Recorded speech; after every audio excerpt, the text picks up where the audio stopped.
El día que mi exjefe arrogante, que me humilló y despidió injustificadamente, tuvo que contratarme como su jefe para no perder un contrato millonario.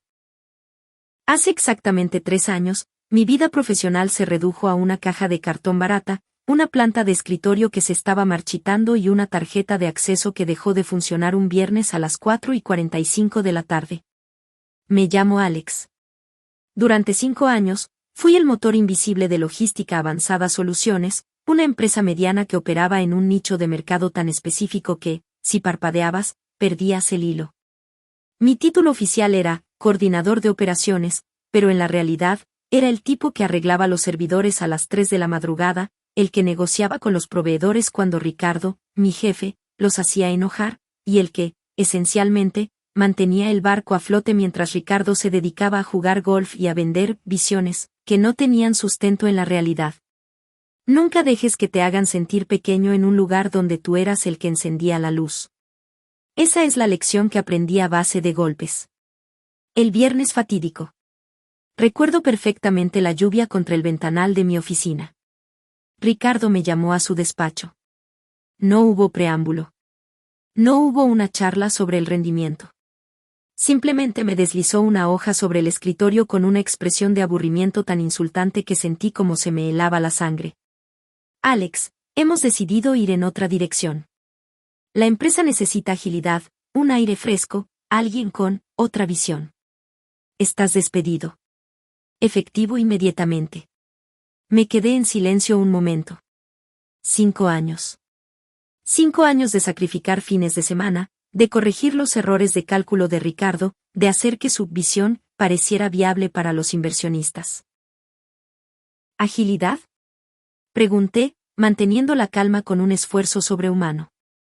Ricardo, acabo de cerrar el contrato con la cadena de distribución del norte ayer mismo. Si me voy ahora, la transición de la plataforma de datos no está terminada. Va a haber un colapso en la cadena de suministro en menos de 2 meses. Él solo soltó una carcajada seca, despectiva. No seas dramático. El sistema es autosuficiente.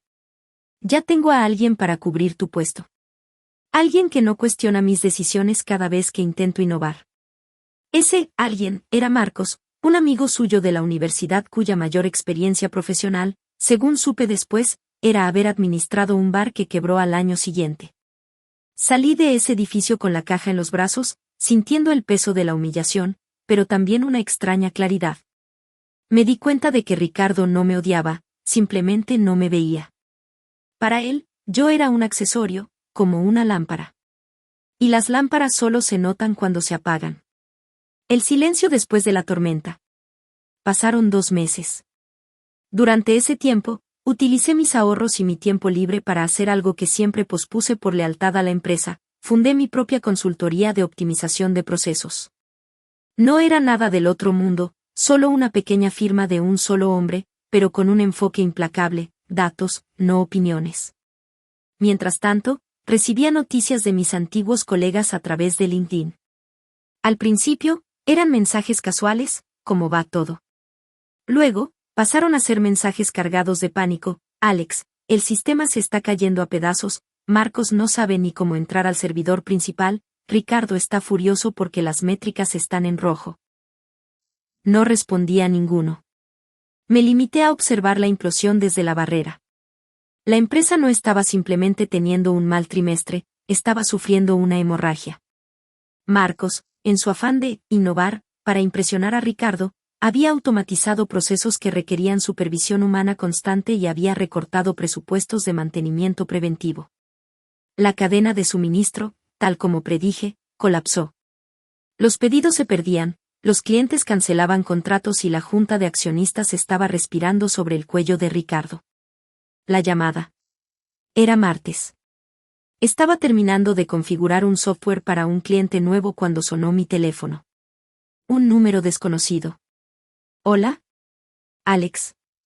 Soy Ricardo. Hubo un silencio largo.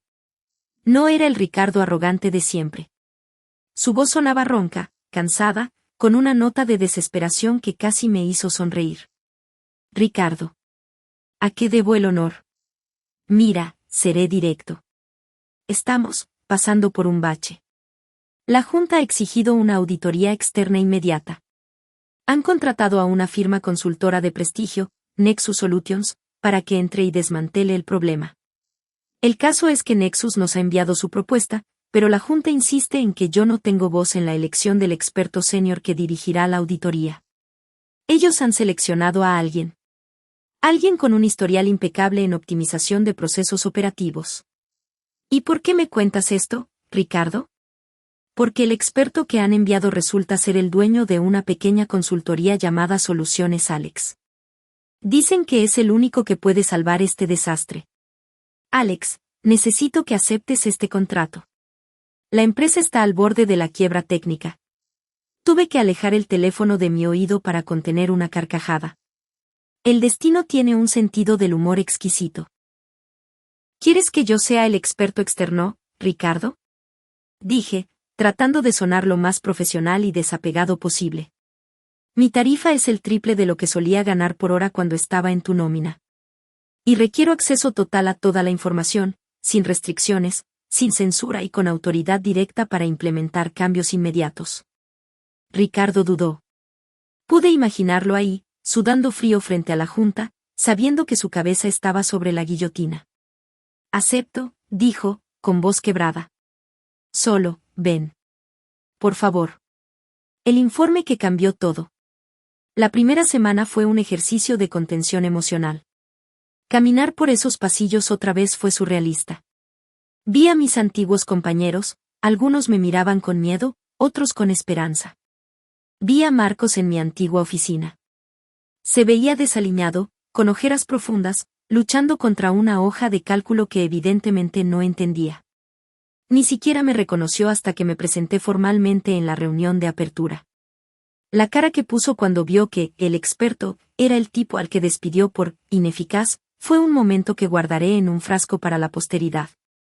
Pero no vine a burlarme, vine a trabajar. Pasé 48 horas seguidas revisando los registros, las métricas y las decisiones tomadas en los últimos meses. El resultado no era solo negligencia, era un manual de instrucciones de cómo destruir una empresa rentable en tiempo récord. El día de la presentación final ante la Junta, Ricardo estaba sentado a la cabecera, pálido. Marcos estaba a su lado, evitando mi mirada a toda costa. Señores, dije, abriendo mi carpeta. He analizado la estructura operativa de esta empresa durante los últimos 5 años. Pero me he centrado especialmente en los cambios realizados en los últimos 60 días. Comencé a desglosar, paso a paso, cada decisión de Marcos. Puse en pantalla la caída del 40% en la eficiencia logística. Mostré los correos electrónicos donde advertí sobre el riesgo de automatización sin supervisión y cómo fueron ignorados. Mostré cómo se había desviado presupuesto esencial para cubrir gastos de marketing inútiles que Ricardo había aprobado. El problema, concluí, cerrando la carpeta con un golpe seco, no es el mercado. El problema es la gestión. La empresa no se está hundiendo por falta de recursos, sino por un liderazgo que confunde la arrogancia con la visión. Si continúan con este modelo de gestión, la quiebra es inevitable en menos de 3 semanas. Tienen 2 opciones, o siguen mis pasos al pie de la letra, empezando por una reestructuración total del equipo directivo, o comienzan a liquidar los activos hoy mismo. El silencio en la sala era sepulcral. Ricardo intentó interrumpir, tartamudeando algo sobre errores de transición, pero un miembro de la Junta levantó la mano para callarlo. Señor Alex, dijo el presidente de la Junta, un hombre mayor que siempre me había respetado en mis tiempos anteriores, ¿qué sugiere usted como primer paso? La destitución inmediata de los responsables de la actual estrategia operativa. Y la auditoría forense de los fondos desviados. Ricardo fue escoltado fuera del edificio 1 hora después. No hubo drama. Solo el sonido metálico de las puertas del ascensor cerrándose tras él. La resolución. La empresa no solo se salvó, bajo mi guía, empezamos a operar con una eficiencia que nunca habíamos tenido antes. Resulta que, cuando quitas a la gente que solo sabe gritar, haz que pase, y pones a alguien que entiende cómo funcionan los engranajes, las cosas simplemente funcionan. Hoy, mi firma de consultoría tiene un contrato blindado con ellos. Ya no soy el coordinador de operaciones al que se le puede despedir un viernes por la tarde. Soy un socio estratégico. Cobro lo que valgo y, lo más importante, tengo la libertad de decir no cuando una idea es una estupidez, sin miedo a represalias. ¿La moraleja?